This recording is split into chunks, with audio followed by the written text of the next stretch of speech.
Good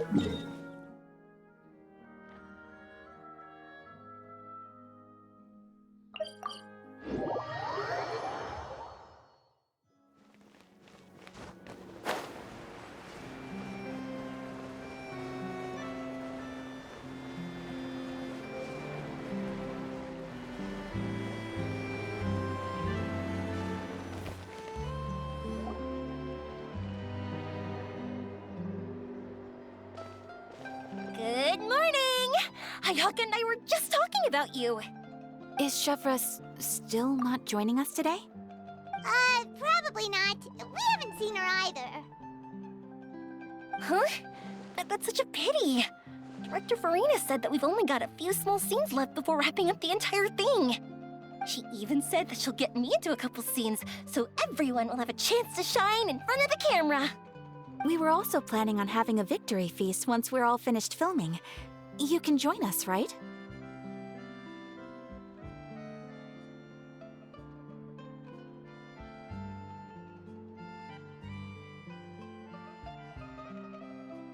If only Chevros was here. I still haven't taken a photo with her. I'm afraid that can't be helped. Those special patrol folks are like phantoms when they've got a case on their hands. But to be honest, I'm even more concerned by what I read in the Steambird earlier this morning. It said that the killer in the murder case was none other than the author of the Two Musketeers. Oh yeah, I heard about that too. He came forward and confessed his crimes, but gave no explanation as to why he pulled the trigger. We didn't know about this case at all when we joined the film. Is it going to affect the reception of our work? From a pure publicity standpoint, this will draw a lot more attention to our film. I have to say, though, that no director can be perfectly comfortable with garnering attention through means other than artistic skill. To be fair, I feel like that ship sailed the moment you allowed yourself to be named as the director on our posters. It's not my fault that I'm super popular. What was that saying again? My popularity has, Sunk to an all-time low? spread to the four corners of Teyvat.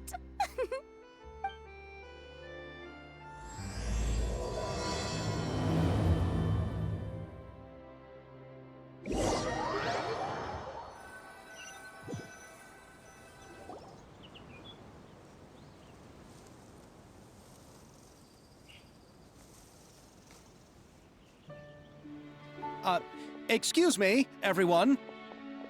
Xavier! Feels like it's been ages since we last saw you. I've been talking non-stop with the Film Association, and I'm absolutely swamped trying to coordinate the film's marketing.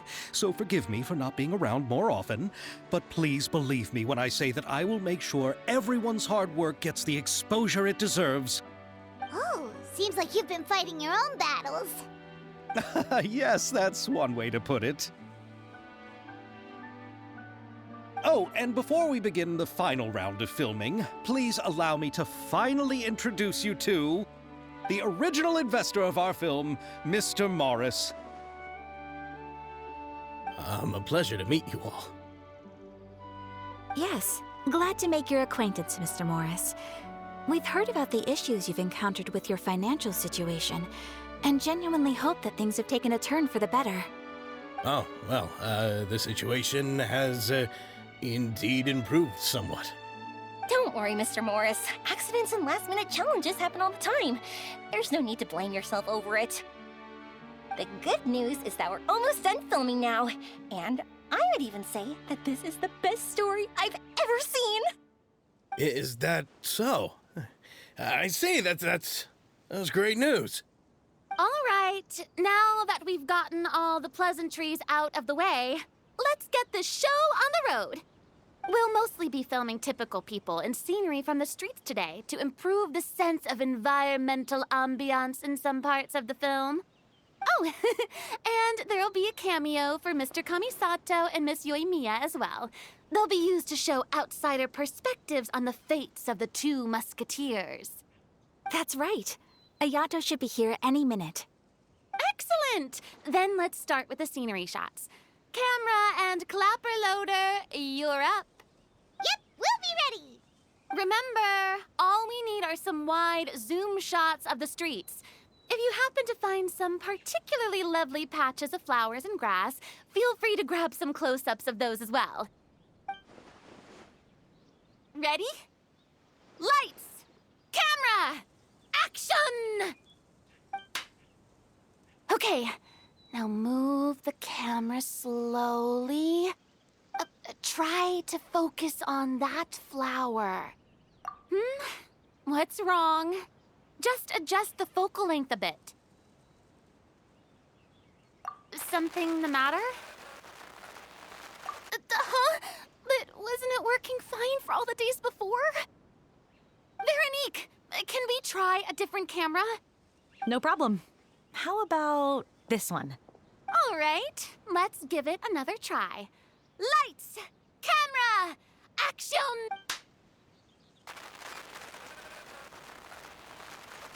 Don't tell me. This one is broken too?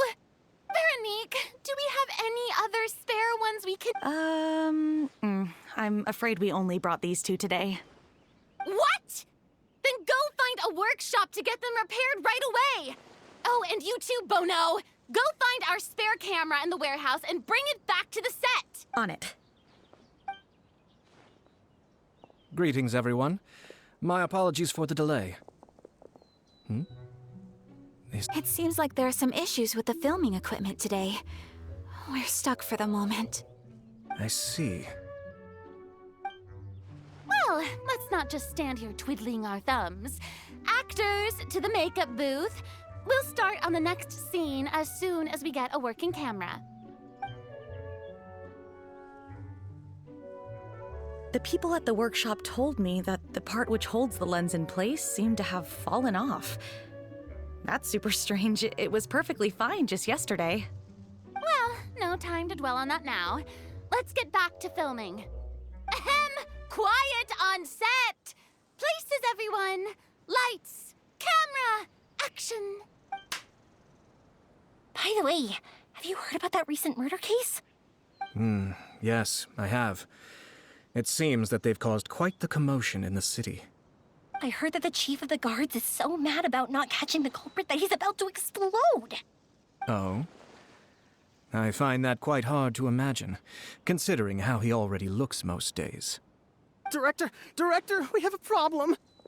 Oh, we're in the middle of a take! Couldn't you wait until we wrap? No, Director, our film, all the finalized film that we've been keeping in the case has disappeared. Oh, wait, what did you say? Mr. Bono, please take me to where the film was kept right away. I'm coming too. No, Yoimiya, you have to stay. Oh. Okay, listen up. Everyone who's not working on this current scene can go with Bono to look for the film. Everyone else, stay put and wrap up. Unbelievable. How could all these problems happen in just one day? We're back. How did it go? Did you find... We found it in the sewers. Huh? In the sewers? Is the film still okay? We discovered it just in time, so we should still be able to salvage it. The others are checking now to see if we lost any specific scenes. You scared me for a moment there. I nearly thought we had lost everything. I really don't want to experience that feeling of despair again. Okay, but who could have stolen the film and dumped it there? Could it be, some competitors working on other films? But if they wanted to harass us, why wait until the last day? Okay, we don't have time to really look into it right now. Let's strike while the iron is still hot and wrap this thing up once and for all. Yeah, let's finish it.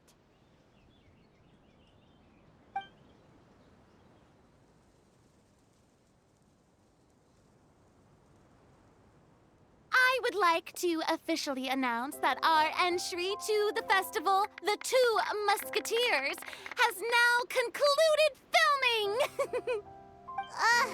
Paimon is spent. It's so late already.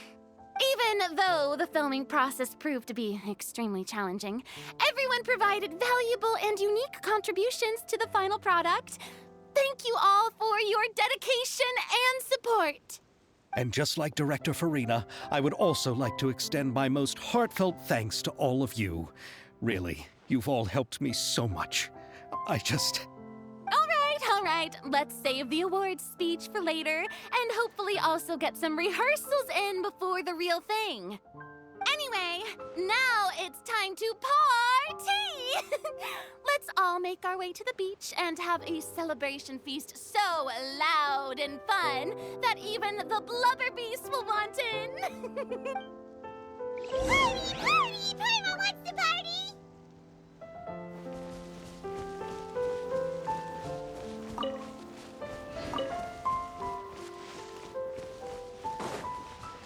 Whoa, this place is hopping.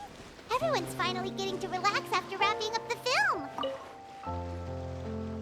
Hey, Ayato! How's your work been going? Everything went rather smoothly.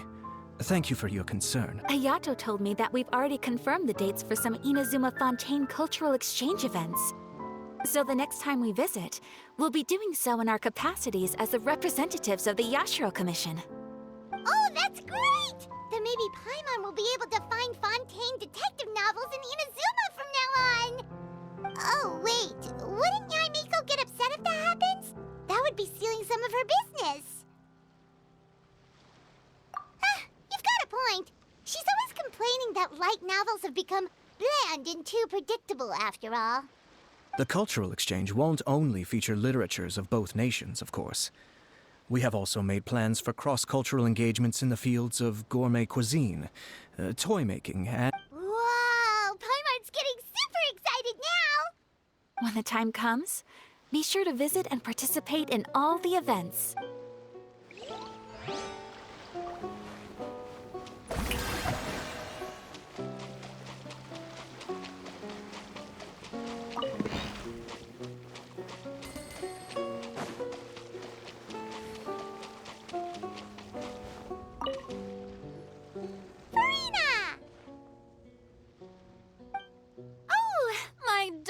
Clapper loader and camera operator, you've both worked really hard. Paimon thinks you worked even harder than us. Honestly, Paimon was getting a little tired of playing with the clapperboard by the end of it. Worst of all, Paimon started having dreams of you shouting, "Lights, camera, action!" into Paimon's ears. The actual dream can't even start until you've yelled that. Hey, if anything, shouldn't I be more grand and delightful in your dreams? We've been through so much together, and that's how your brain remembers me? That's not Paimon's fault. We've just used the clapperboard too much lately. Anyway, what's most important is that we've wrapped the film. I'm pretty confident that we'll take first prize. Hey, no need to mention the official name. Wait, now that you mention it, if we did win the prize, would Farina just get a statue of herself? Come on, I don't need that kind of attention. Xavier can accept the reward on our behalf. But just imagine! Farina accepting the Farina Award and holding a Farina statue. I'm going back to my dessert now. You all can keep discussing that on your own.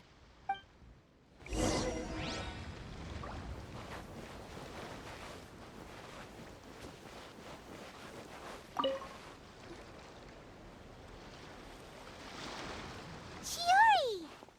Hey, you two. Are you not really into these kinds of big social occasions? Not particularly. But this is still better than Fontaine Fashion Week. But if this film becomes a big hit, people will definitely come flocking to your shop. Yes, that's highly likely. As long as the film can premiere as planned. Are you still worried about the case? That and all the obstacles we had to face today. You're right. It's as if all our bad luck just manifested at once. But why today of all days? No, it's nothing. We've already delivered the film to the editors. How are you doing, Mr. Morris? You having a good time? Well, you could say that. Do you happen to know when the party is scheduled to end? Judging by how much fun everyone's having, I'd say probably not until well after midnight. Is there something that you still have to take care of at home, Mr. Morris? Oh, well, I'm just not a late night person, so I might take off. Oh no! Silly me. I almost forgot something super important. Oh, what is it? I prepared a whole batch of fireworks for the party, but I forgot to bring them over from the warehouse. Fireworks, you say? Well, that's truly a pity. Sorry things didn't go. Could you help me carry them over, Mr. Morris? I won't be able to fetch all of them by myself. Me? Are you I just wanted to make this a surprise for everyone. The warehouse isn't far from here. We'll be there in no time. Pretty please, Mr. Morris. These are some of the best fireworks I've ever made. So I also want you to see them before you leave. They're stunning. but... It's okay. Just come with me. If we're sneaky enough, nobody else will see us leaving. All right. The warehouse is right over here. I moved the fireworks there in advance, so it shouldn't be too much work bringing them back. It's still a ways away from the party. Sorry about that, Mr. Morris. It's probably because I'm used to carrying fireworks all the time, so it doesn't feel like a lot of work to me.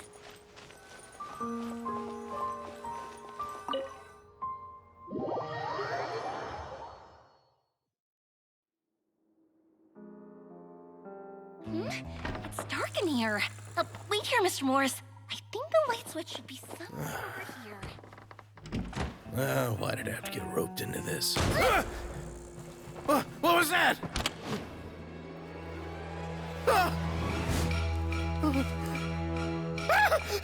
Who's there? Get me out! Get me out of here! Did you really think you'd get away, Morris?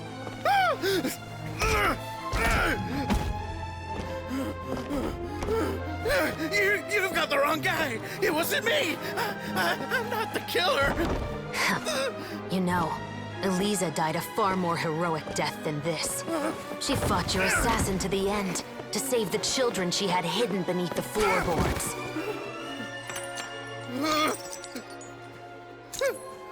That is Eliza's pendant.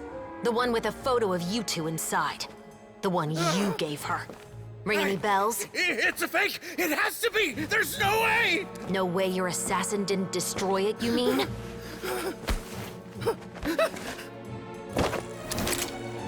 Did you ever love her, Morris? Or was killing her always the plan? No, please. Listen to me. I told Eliza to keep us a secret. I paid her plenty for her silence. I never thought she'd keep the child. Everything was gonna come out, and I had no choice. She'd force my hand. No! I'm begging you. I have money. Just name your price, please. You can keep your Mora, and you can go to hell.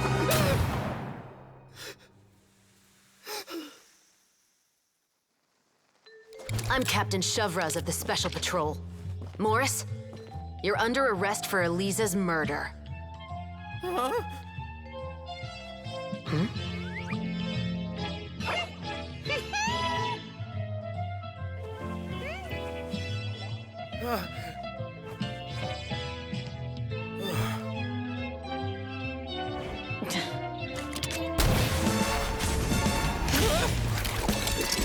You're under arrest too, Prop Manager Veronique. Or perhaps I should call you the Second Musketeer.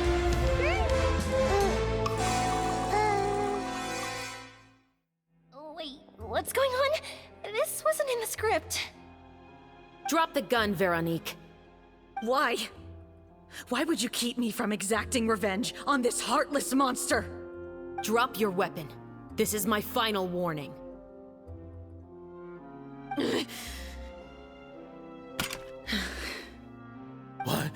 What is going on? Do I have to spell it out for you, Morris? Everything that took place just now was staged to get you to confess the truth. But this last part is all improv, of course.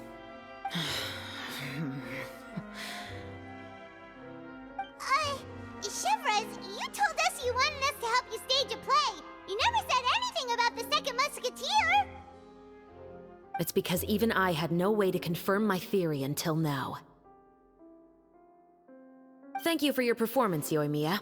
Could I trouble you to go and bring in the other Special Patrol members? They should be on standby just outside.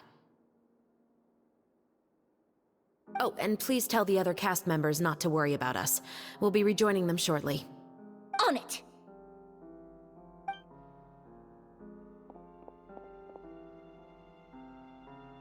So what do you think, Morris? Care to talk about what happened 20 years ago? My patience is limited, you know. Don't force me to take you back to the interrogation room. I'd wager that you wouldn't last for more than a minute in there. With the recording we made, you have no chance of winning in court. Cooperating with us now is the most practical move. All right. I'll talk.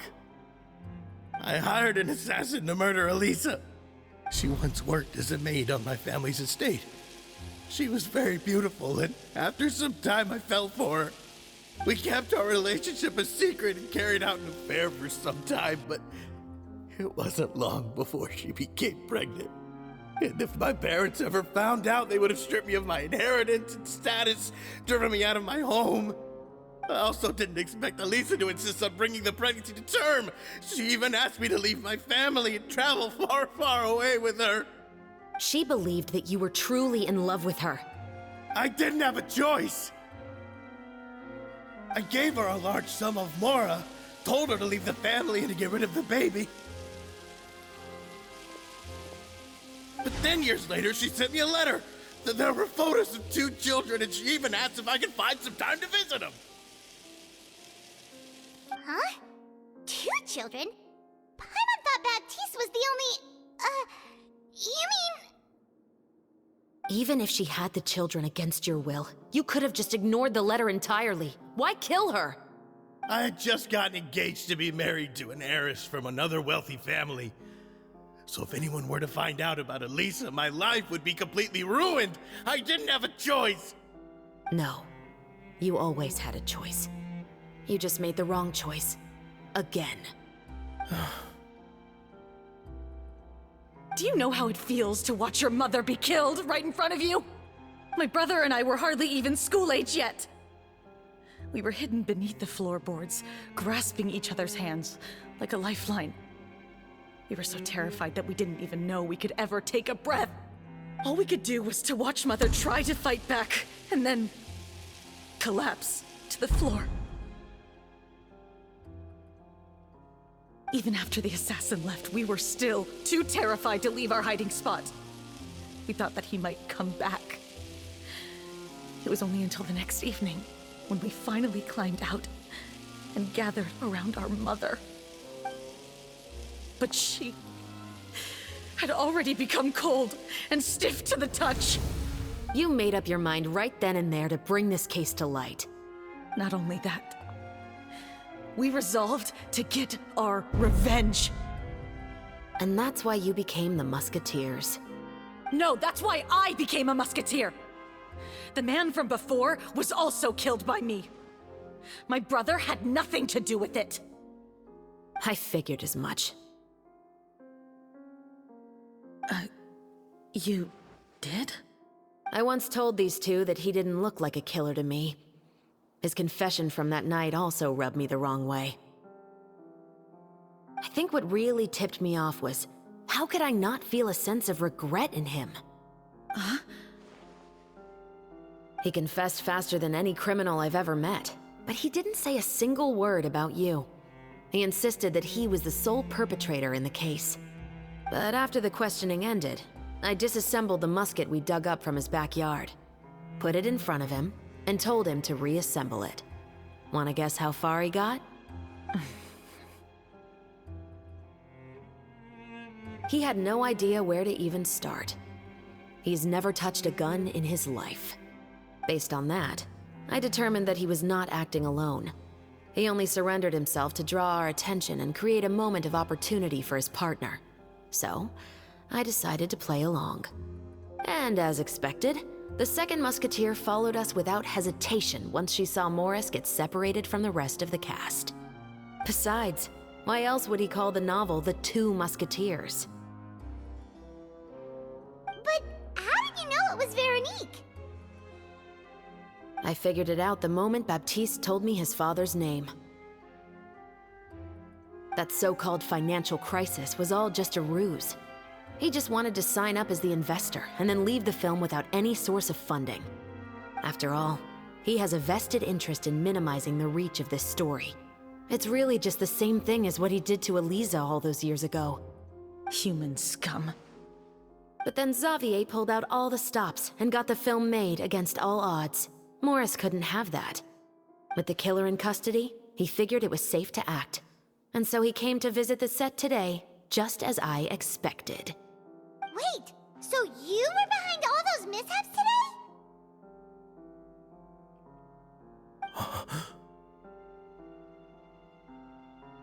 As for the identity of the second musketeer, I assumed they'd probably stay close to Morris and look for an opening.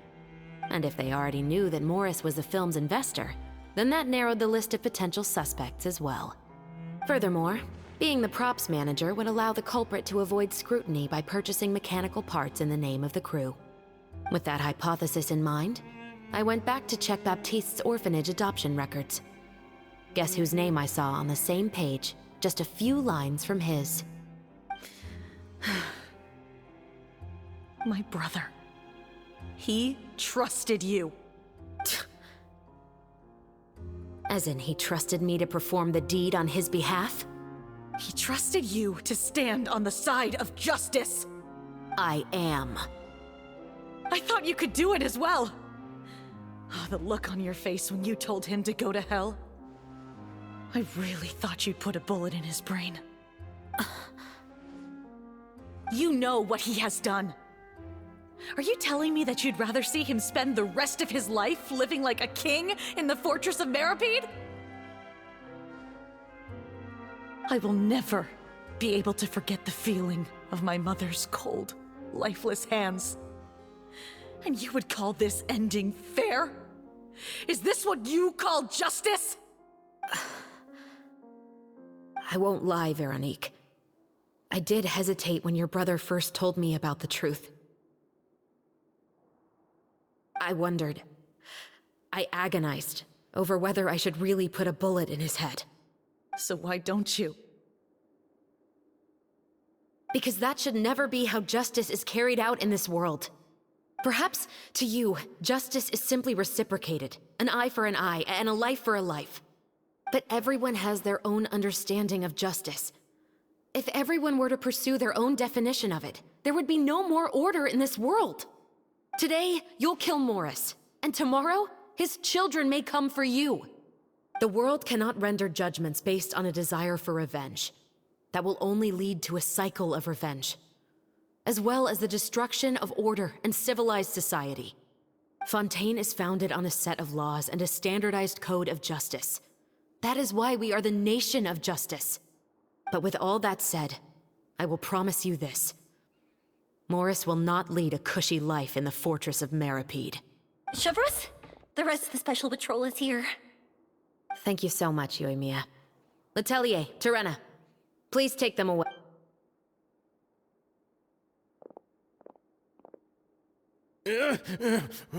I still can't agree with your reasoning. I know. Justice has not been delivered. At least, not today. Chevreuse. Let's go. We should give an explanation to the crew. Thank you for your concern. I'm fine. I'm just thinking about the things in life that have driven people to take justice into their own hands.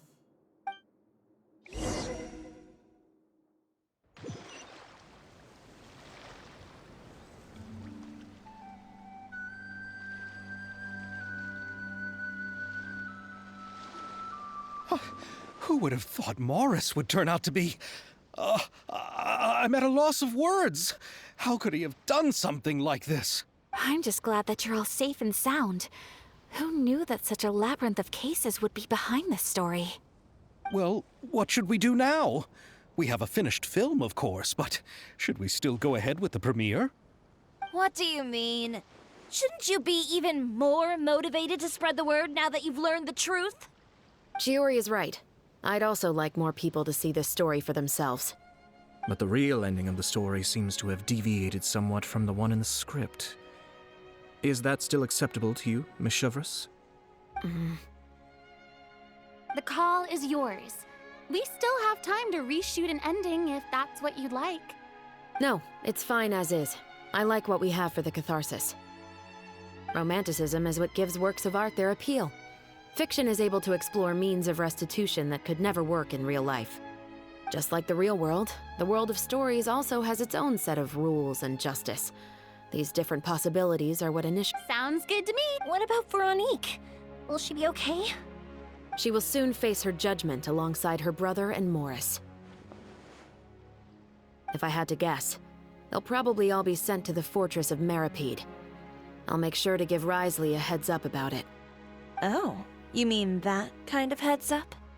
Exactly. Ahem. All right, then the matter's settled. Now that everything's been taken care of, there's no reason for us to keep looking all gloomy and grumpy. Let's get back to the feast and enjoy each other's company. We'll be starting the post-production process tomorrow. You should join us, Chevreuse. You missed the first few hours of the party, didn't you? All right. Count me in. Then I'll wait for you over there. There's still some good news that I'd like to share with Chevreuse. Traveler, Paimon, could you wait for me by the sea after the party ends? I'd like to go on a brief walk with the two of you. Thank you very much.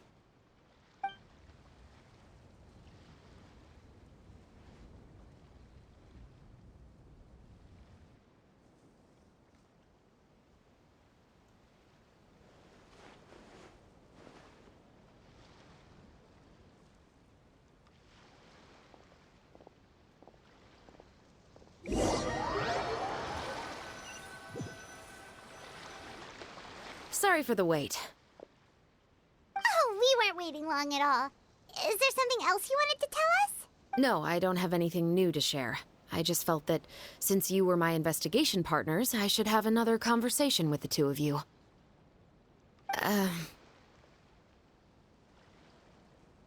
Traveler, how would you have responded to Baptiste's request if you were in my shoes? Is that so? Well, thanks for sharing. When I was young, my father often took me here to swim. We'd come rain or shine, even when it was freezing cold. He told me that swimming was the best activity to train one's strength of will. You could never give up before reaching the shore, especially when the water was cold. Oh? Why's that? Because the moment you give up would be the moment you die. At that point, I still hadn't received my vision. One winter, the chilly wind felt almost like knives on my skin, and the seawater was so frigid that it numbed my toes the moment I stepped in. I cried and begged my father to spare me from having to swim across, but he wouldn't listen. He used to be a member of the Special Patrol as well. You could say it was his way of educating his children. That sounds awful. When he saw that I wouldn't stop crying, he just picked me up and tossed me into the icy water. The bone-chilling cold took away my senses. I couldn't feel anything but fear and rage. I waited for my father to save me, but one look and I knew he'd already started swimming for the opposite shore. I realized that if I were to give up, I really would die right then and there. I used all of my strength to try and catch up to my father. Those few minutes felt longer than my whole life up until that point. I did, however, make it to the other side. I've never felt afraid about anything in my life after that, nor have I ever cried again. That way of teaching would have never worked on Paimon. Yeah, I don't think that was the right method for anyone. It's just that, working now as I am in the pursuit of justice, I still sometimes feel like I've been tossed into that winter sea all over again. The anger and the helplessness. Chevreuse. But the worse I feel, the more I know to never give up. The alternative would be to forever lose myself among the waves. Anyway, how about a race? Neither of us will drown, but we can still see who swims faster.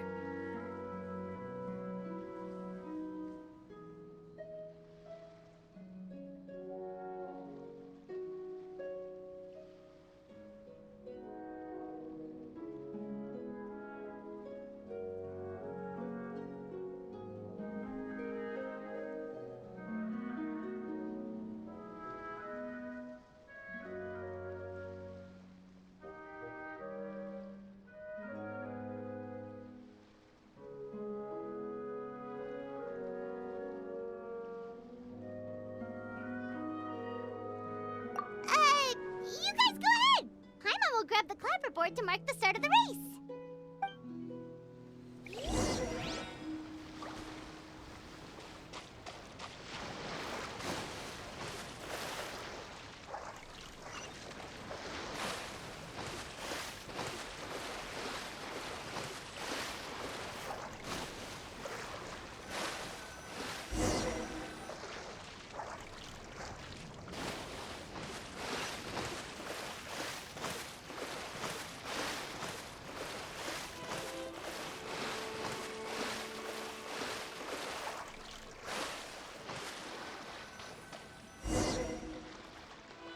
Oh, that felt good.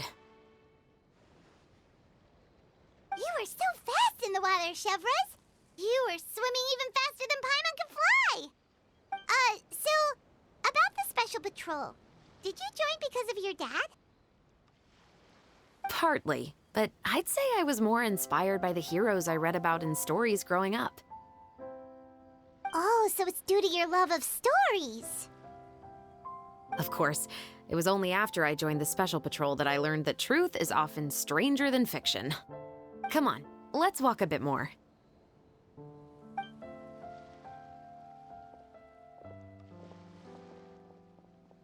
To be honest, I do sometimes question whether the decisions I make are the right ones.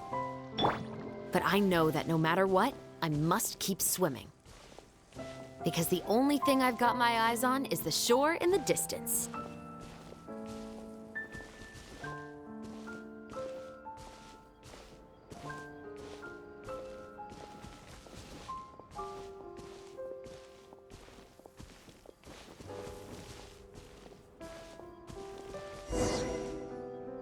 Thank you for coming on this walk with me.